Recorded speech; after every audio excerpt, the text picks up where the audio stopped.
প্রতিশ্রুতি আমরা দিচ্ছি যে আমরা সর্বাত্মক জনকল্যাণে কাজ করবার চেষ্টা করব।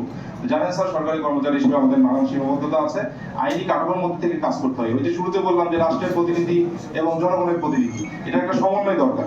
তো সেক্ষেত্রে স্যার আমাদের সরকারি দায়িত্ব পালন করতে যে আমাদের যে সহযোগিতাটা দরকার, এটা স্যার আপনাদের কাছ থেকে আমরা প্রত্যাশা করি।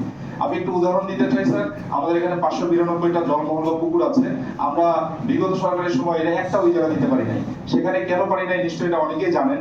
যার ফলে সমস্যাটা যেটা হয়েছে সেটা হচ্ছে আমাদের অফিসারদের নামে ব্যক্তিগতভাবে 592টা পুকুর ইজারা না দেওয়ার জন্য অডিট আপত্তি খেয়েছি আমরা, এবং সেই অডিট আপত্তি এখন আমাদের টেনে নিতে হচ্ছে। অথচ এখানে মানে আমরা এখানে ব্যক্তিগতভাবে কেউ লায়াবল ছিলাম না, ইজারা দিতে যে কোনো কারণে বাধা দেওয়া হয়েছে। এই জন্য আপনাকে স্যার একটু অবহিত করে রাখলাম, যেহেতু আমরা মাননীয় প্রধানমন্ত্রীর যে নতুন বাংলাদেশের স্বপ্ন দেখাচ্ছেন সবার আগে বাংলাদেশ, সেই বাংলাদেশ গড়তে হলে আইনি কাঠামোর মধ্যে থেকে সরকারি কর্মচারীদেরকে কাজ করবার সুযোগ দিতে হবে। তো এই বিষয়ে নিশ্চয়ই স্যার আপনার নির্দেশনা, পরামর্শ এবং সঠিক গাইডলাইন আমরা পাবো, এবং আপনার নেতাকর্মী যারা আছে তাদের কাছ থেকে সহযোগিতা পাবো আশা করছি। আর একটা বিষয় স্যার, যেটা স্বাস্থ্য কর্মকর্তা, আপনাকে ধন্যবাদ স্যার ব্যক্তিগতভাবে, যে আপনি শোনা মাত্রই স্বাস্থ্য অফিসারকে সাথে নিয়ে পরিদর্শন করতে চাইলেন উপজেলার হসপিটালটা। এখানে স্যার স্বাস্থ্যের যে সবচেয়ে ঝুঁকিপূর্ণ, মোবাইলে টর্চ লাইট দিয়ে অপারেশন হচ্ছে, পেট কাটতেছে।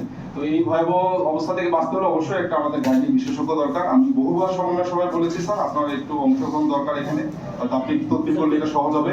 পাশাপাশি স্যার এখানে অনেক সাপে কামড়ানো রোগী পাওয়া যায়, কুকুর কামড়ানো রোগী পাওয়া যায়, জলাতঙ্কের অনেক ভয়াবহতা আছে, কিন্তু আমাদের মানুষের টিকা এবং পশুর টিকা জলাতঙ্কের কোনোটাই এখানে অ্যাভেলেবল নাই।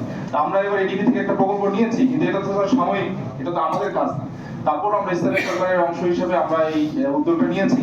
তো আপনার কাছে অনুরোধ থাকবে স্যার, যে আমাদের এখানে যেহেতু অনগ্রসর উপজেলা এবং জেলা থেকে অন্তত 60 কিলোমিটার দূরে উপজেলার অবস্থান, একটা রোগীকে রাজশাহী অথবা নগরে পৌঁছাতে গেলেও প্রায় 2-3 ঘন্টা সময় লাগে।